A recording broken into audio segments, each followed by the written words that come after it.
Hello, welcome to um, Unicorn Princess Tarot. So, ito yung reading for Fire Sign, Aries, Leo, and Sagittarius. Okay? So, take only what resonates. Bale, hindi ito magre-resonate sa lahat. Alam nyo naman yon guys. Hindi ito magre-resonate sa lahat kasi hindi po natin makukuha lahat ng energy ng fire sign sa mundo. Anyway, ililipat ko lang tong aking kandila, no? Kasi baka pag natumba siya, mapunta siya dun sa aking cards. So, this is for fire sign Aries, Leo, and Sagittarius. Okay, so let's start your reading. General love reading, guys. Yung card na ito, yung side na right side would be your side. Pero, pwede naman kasi magkapalit-palit yung roles ng or yung situation, depende sa nangyayari sa'yo. So, kahit sinasabi kong ikaw, pwedeng person mo yon. Kahit sinasabi kong person mo, pwedeng ikaw yon. Depende sa nangyayari sa'yo. So, bahala ka nang ilagay ang sarili mo sa sitwasyon. Okay, let's start your reading. General love reading for fire sign, Aries, Leo, and Sagittarius. Okay, I will not take this. Masyadong maraming cards yung lumabas. Okay. For fire sign, please. Fire sign. Wow, you do have here the devil, ace of cups, and the 5 of wands. Okay. The hermit is here. I feel like there's this big secret na itinatago mo with regards to this person na minamahal mo with the ace of cups. You do love someone right now. Gusto mo tong taong to, mahal mo tong taong to, but the problem is magiging magulo and maaaring with the devil lalabas na masama ka dito. So, hindi pwede. For some of you, pwedeng magdulot ito ng malaking pag-aaway, pagkakagulo, at maybe ending sa napakagandang connection dito with the 4 of wands. This could be relationship, marriage, family. O yan, with the moon, this is a big secret. Nagmahal ka, pero maaaring with the 8 of wands, ito ay hindi pwede, ito ay bawal. We do have here the magician. Hindi mo to gustong mangyari, pero maaaring nandun yung pagkagusto mo yung pagmamahal mo Okay? For some of you, pwedeng naging immature ka dun sa part na yon, but you don't know. For some of you, you could be dealing with a fire sign. Hindi ko alam yung iba sa inyo, kasi ganito ang energy din na nakukuha ko. Lalo na kung may problem ka with your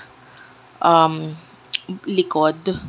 Okay, kung lagi sumasakit likod mo, or meron kang problem like scoliosis, ganon. Sa may bandang, anong tawag dito? Spinal cord.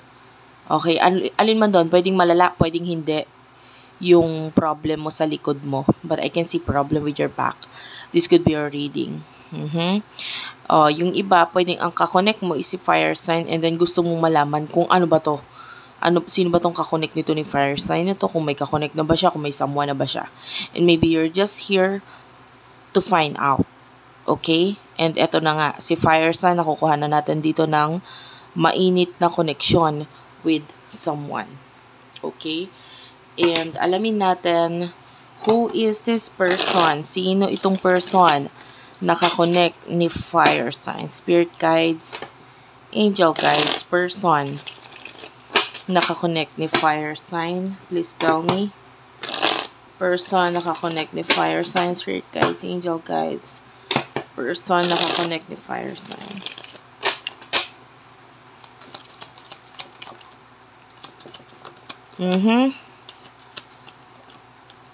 I don't know, yung iba sa inyo, it could be a past person. Iba-iba, guys.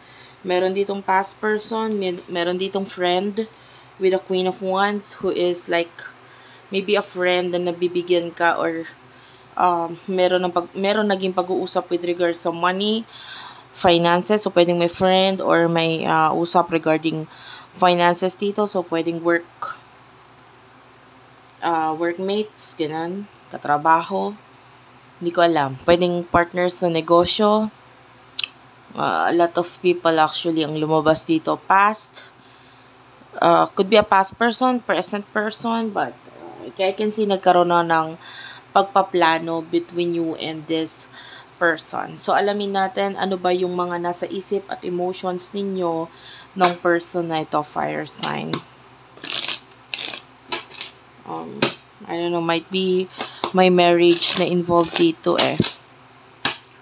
Ano ba yung mga nasa isipan at emotions ninyo ng person na ito, fire signs, spirit guides, angel guides.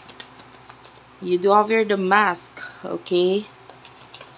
And you do have here the separation and self-indulgence. And you do have here the healthy choices, okay? For your person, ano nasa isip niya at emotions niya for you. Emotions at nasa isipan niya para sa'yo.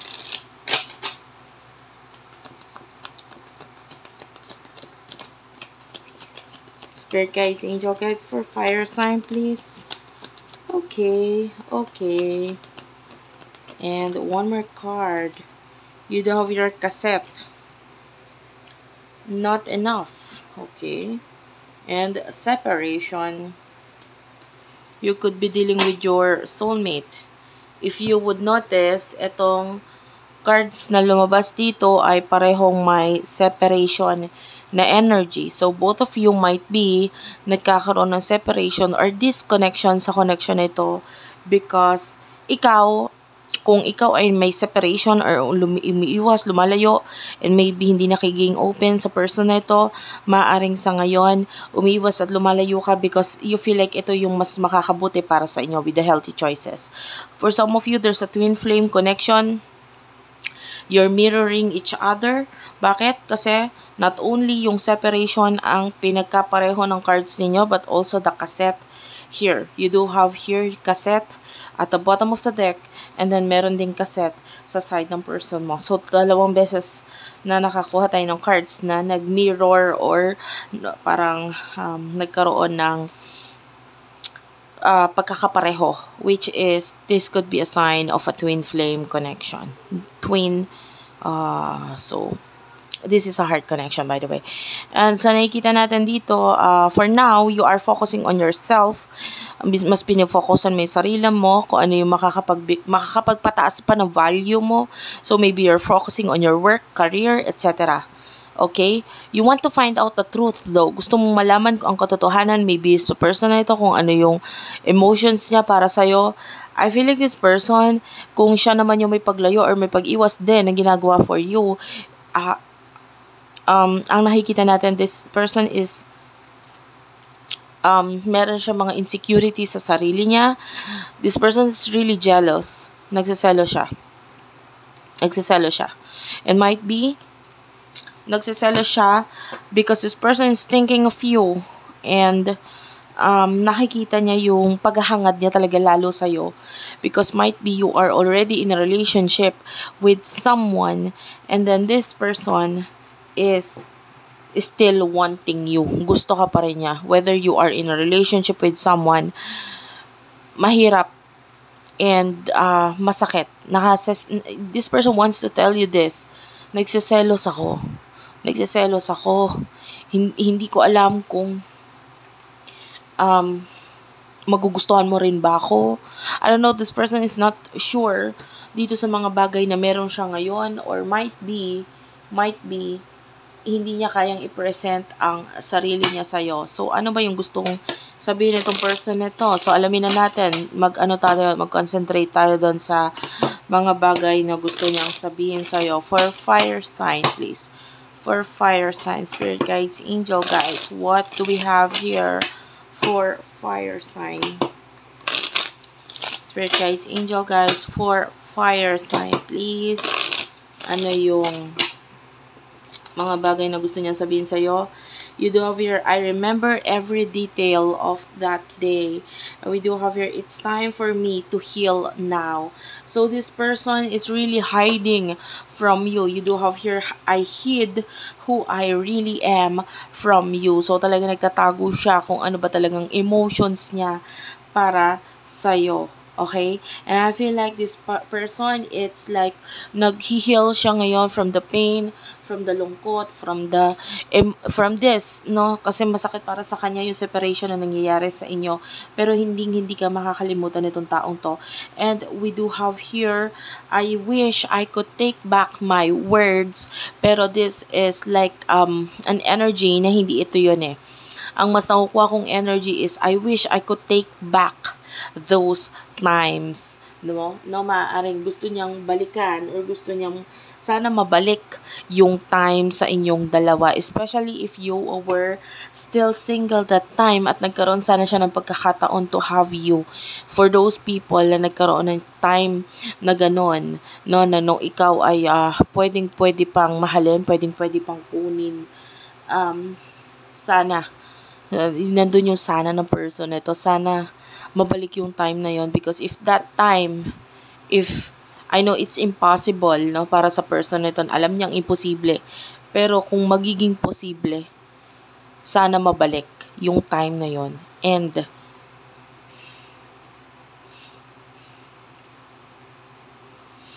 wait lang guys, nababahing kasi ako. Anyway, kung mababalik yung time na yon, ano ba yung sasabihin niya? Ano bang gagawin niya doon sa time na yon? Yeah, I feel like, yeah, this is the time wherein hindi I feel like etong connection na ito ay laging may something or someone else, no, sa connection ninyo. Pero kung mababalik yung time na yon, wherein hindi available, you do have your I am not available, maaaring hindi niya lang fully na i-open ang sarili niya sa iyo nung time na yon, pero nagkaroon ng chance sa inyong dalawa. Yeah, we both know I am not the one for you. And we do have here, I can't stop thinking about you. And I replay our conversation over and over. And we do have here, I want to be more than friends. So this is the main message here. So maaaring nung time na yon na might be hindi ka available or hindi siya available, pero nagkaroon ng chance sa inyong dalawa.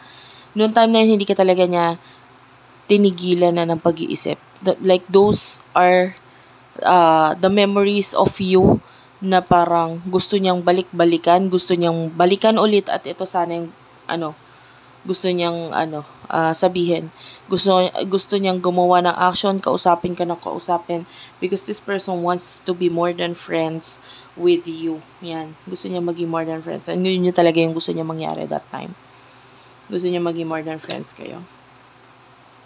Yeah, I feel like this person, nakikita niya na maraming talaga nakakapagpaalala sa'yo. And, siya lagi siyang nakukuha natin dito as the runner. Sa connection, if this is a twin flame connection, he or she is the runner here. Pero, wala siyang courage or lakas ng loob para to tell you his or her emotions. And kung just in case na mababalik yung panahon ninyo together, gagawa siya ng paraan para makausap ka na makausap, magkaroon ng time lang sa'yo, no?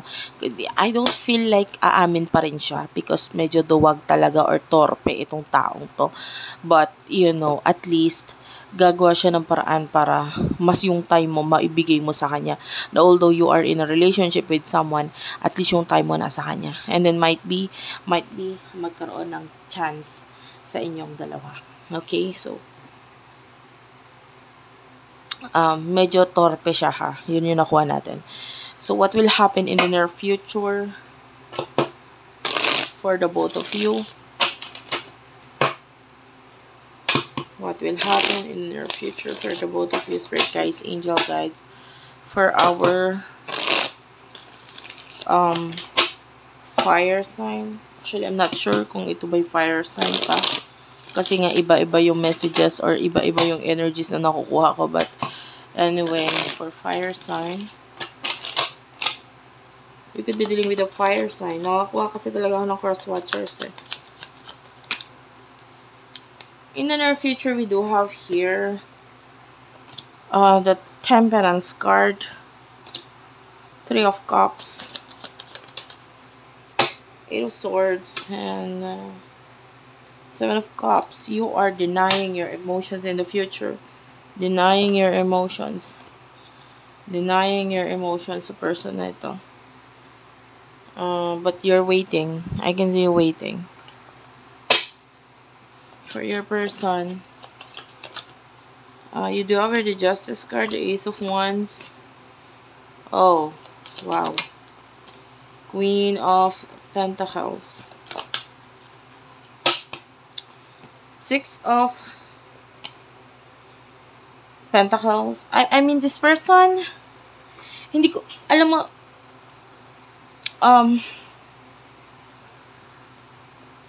alam mo yung person nito is actually torpe talaga, no? Pagdating sa'yo, hindi ko alam para sa, kung pagdating sa iba, pero pagdating sa'yo, napaka-torpe niya, no? At, sa nakikita natin dito, in the future, you will be waiting for this person.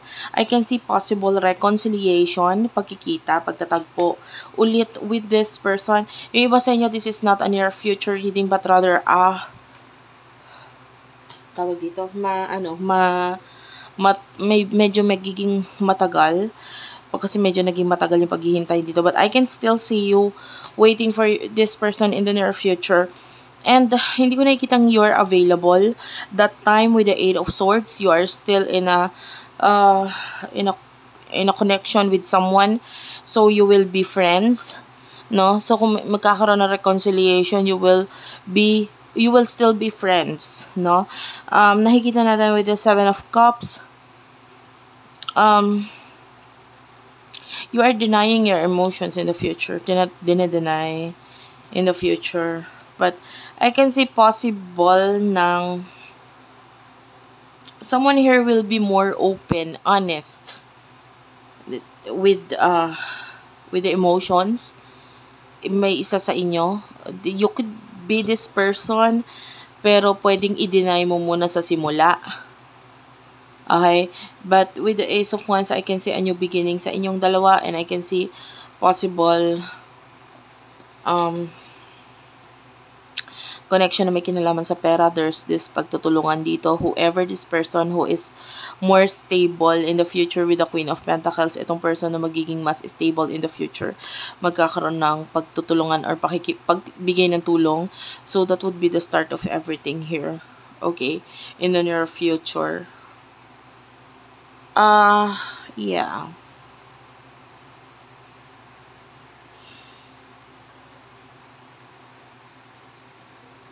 Wala akong nakuha pa. Kasi for now, yun pa lang. Hindi ko nakita kung magkakaroon ng relationship or what. Kasi, but I can see possible new beginnings or pagtatagpo, reconciliation sa inyong dalawa in the near future. And might be dahil may kinalaman sa pera. So, ganun. Anyway, thank you for watching, guys. Sana nakarelate ka, nakaresonate ka, nakuha mo yung mga messages for you. I love you all. Thank you for watching, and bye-bye.